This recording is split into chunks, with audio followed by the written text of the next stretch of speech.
basically means is same 30 years. If you are going to pay, I don't know, $2 a day for the term, like $60, right? For, let's say, depending on the age. This is not a staple. I'm just estimating it, okay? So I don't want you guys to take this out of proportion. Not every term is going to cost $2 a day. Some are going to be a lot less. They're going to be $1 a day if you're younger. Some are going to be more if you're older. So just take it with a grain of salt. So if it's $2 a day, it's about $60 a month. Does that make sense?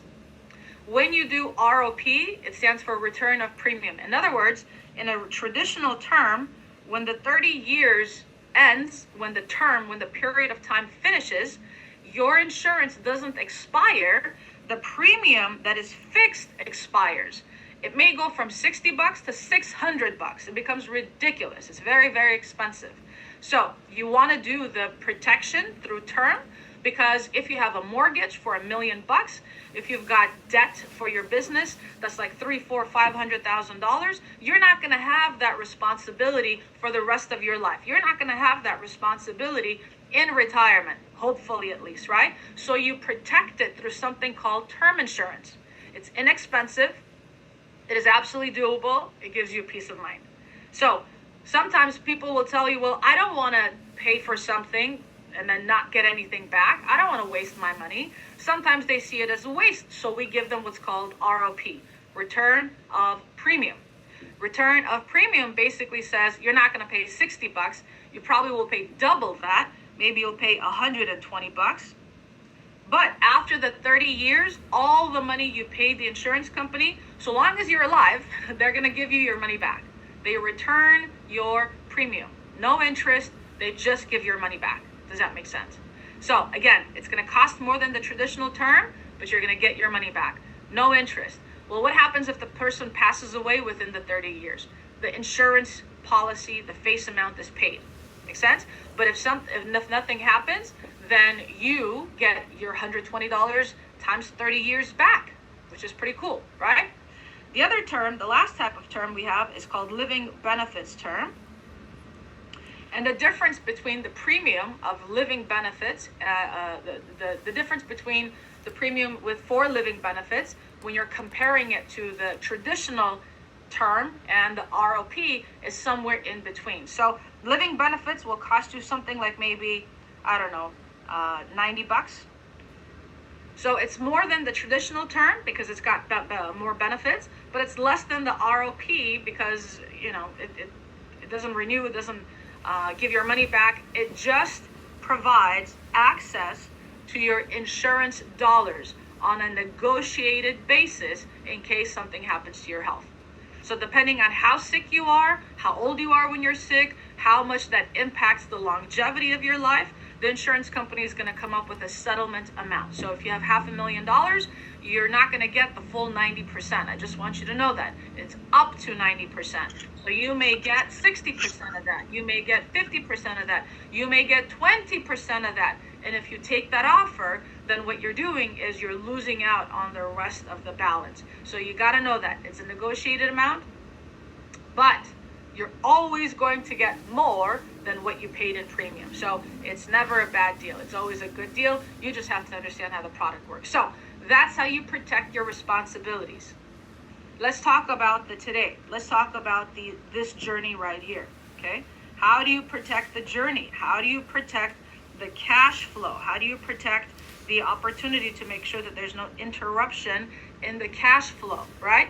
The way that you're going to do that is by providing some sort of long-term care. So long-term care is the money you get if you get sick, you're disabled, and you can't do 2 out of the 6 daily ordinary activities, right? So I don't have too much time to go into what those activities are. Please look them up. But there are different types of long-term care that you can have.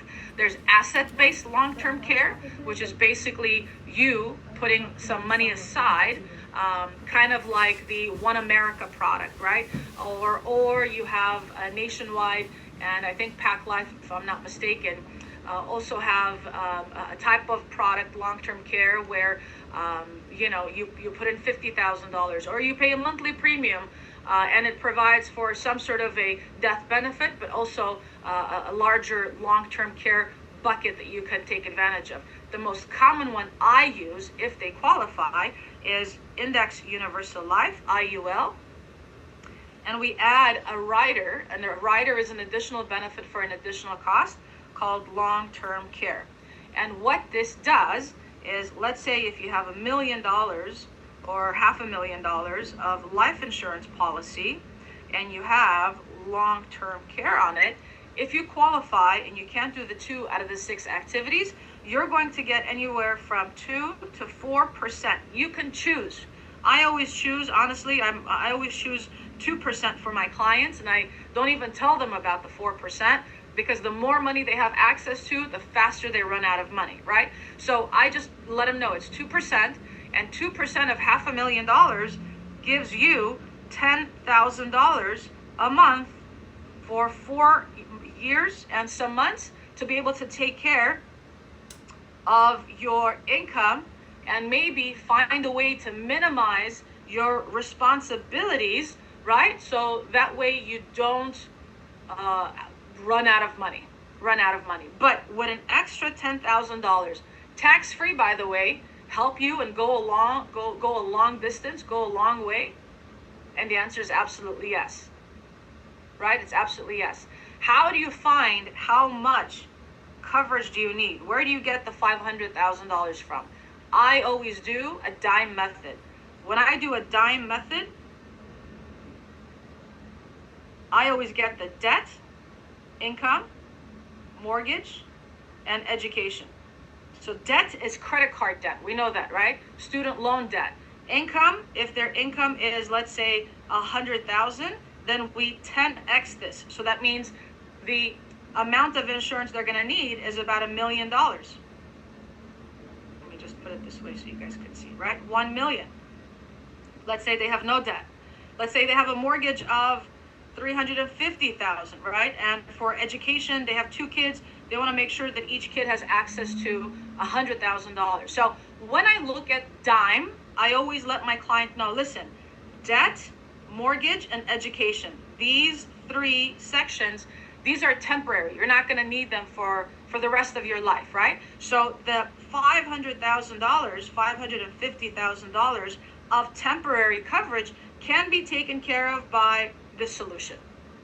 But one thing you're always going to need is permanent income.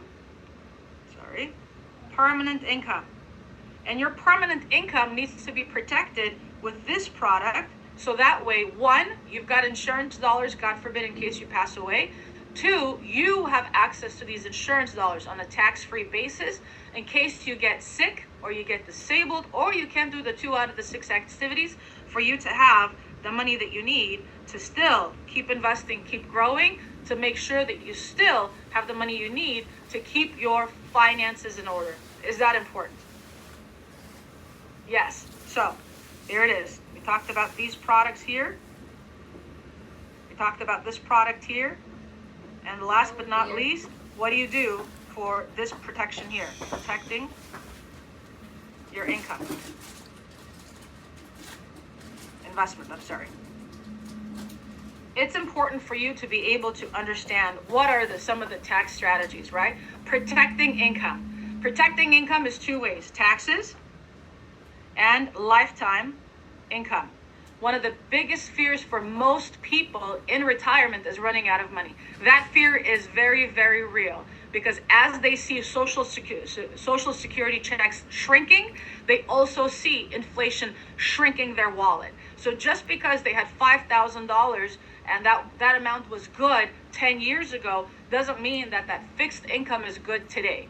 What if they run out? Most people cannot manage their own money in terms of what they're going to need in the future. So here you've got access to things called annuity that can give you income guarantees for life.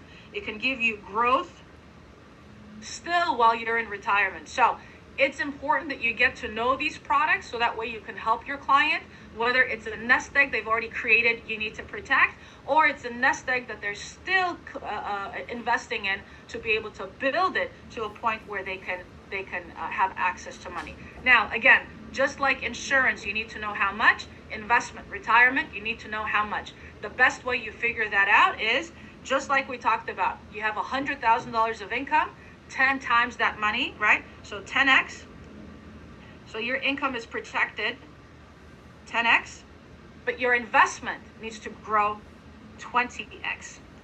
Okay? So by the time you're retired, your investment value should be about $2 million. Because if you're making $100,000 a year, you need to have $2 million. So that way, if you take 5% every year minimum, you've got income guaranteed for life. All right, I'm going to let you take a snapshot of this so that you can review it because we're out of time. Okay? I hope you learned something today. I hope you guys are plugging in to these workshops to really take advantage of your learning curve, but also at the same time, you're implementing it with your team. You're practicing it out so that way you can learn. All right, everybody. I'm 2 minutes over time. I know we've got webinar just started, so appreciate you guys. Take good use of this. Learn.